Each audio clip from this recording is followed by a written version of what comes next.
Vamos começar definindo o que tem se chamado hoje de fadiga da compaixão.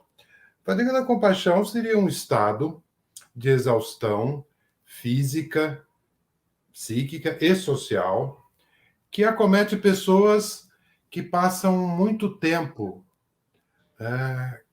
cuidando, sentindo compaixão de um outro, sem se sentir reconhecido e recompensado adequadamente. Vou repetir.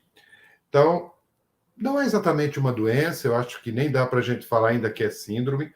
É uma coisa que alguns médicos começaram a observar.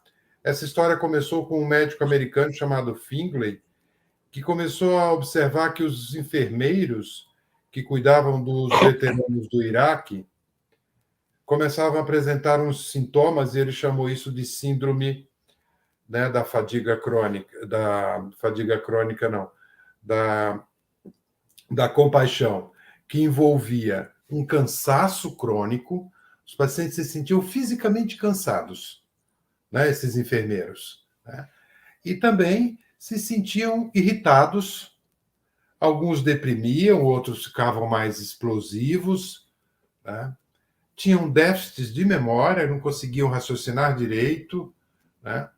Outros tinham problemas físicos, como hipertensão, insônia, como é de imaginar. Quase tudo afeta o sono, né? O nosso sono é uma coisa muito delicada. Quase todas as doenças psiquiátricas, pode ver, a gente vai enumerar os sintomas, tem lá insônia. A gente perde o sono facilmente, né? E aumenta o apetite facilmente. Então, são duas dimensões. Mas vamos voltar.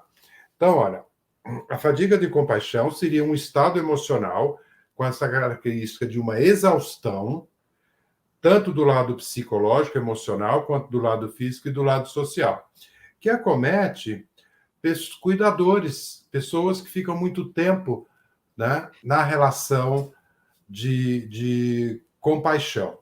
Então, vamos definir também um pouquinho o que é compaixão, né? Compaixão seria um sentimento piedoso de empatia com o sofrimento do outro e uma grande vontade de aliviar o outro desse sofrimento, tá? Então, chamamos isso de compaixão. E de uns anos para cá, especialmente na pandemia, isso ganhou um pouco mais de força, porque nós vimos vários profissionais de saúde, né? No que também podemos chamar de burnout. Burnout e fadiga da compaixão estão ali. Às vezes a gente acha que é a mesma coisa, com nomes diferentes, às vezes acha que é um tipo. A terminologia neste campo ainda é vaga, estamos começando a falar disso, não temos os limites direito, né? Então, tudo bem se você estiver pensando, isso aí é burnout. Tá? E do mesmo jeito que também eu vou falar algumas coisas, você vai falar isso é estresse pós-traumático. Sim, porque a fadiga da compaixão ela pode se manifestar de 3 tipos, digamos assim. Ou como uma depressão irritada, explosiva, a pessoa fica nervosa, que é o que a gente vai chamar que é o burnout, ou ela se manifesta mais parecido com o estresse pós-traumático, sendo que a pessoa não passou por nenhum trauma. O que ela teve foi dia a dia convivendo com quem passou por traumas. Então, seria um estresse traumático secundário ao cuidado compassivo, né? O cuidado bem feito, carinhoso, generoso.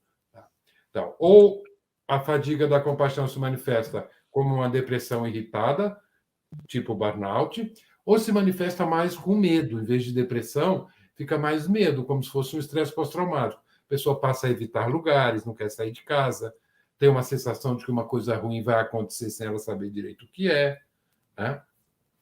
Perde o sono, não consegue se concentrar, não raciocina, não consegue ler, não consegue...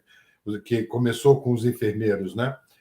Ou ela se manifesta como uma fadiga de compaixão social, que daqui a pouco eu explico melhor, né? Então, no começo não, esse quadro começou sendo descrito com profissionais de saúde. Então, olha, enfermeiros, médicos, psicólogos, terapeutas, assistentes sociais, bombeiros, os profissionais que têm como missão profissional cuidar de pessoas em situações muito ruins, né? De morte, de perdas, né? De risco de morte, né? De tragédias, de traumas. Então, vem daí esse conceito de fadiga da compaixão. Será que a gente também pode estender este conceito para as pessoas que assistem, não que não são os profissionais de saúde, mas que assistem as notícias, todos nós, né, em geral, fomos bombardeados por situações onde a gente sente compaixão. Como não sentir compaixão, né, daquela pessoa que os noticiários nos mostram? Né? Seja na guerra da Ucrânia, uma criança que perde o pai e a mãe, seja uma criança faminta na África com aquele barrigão, seja aquela fila de caixões na Itália, ou aí eu aqui e aqui do nosso lado, né? A gente vê nas tragédias. Tá? Então, será que também sentimos uma fadiga dessa compaixão que temos pelo outro?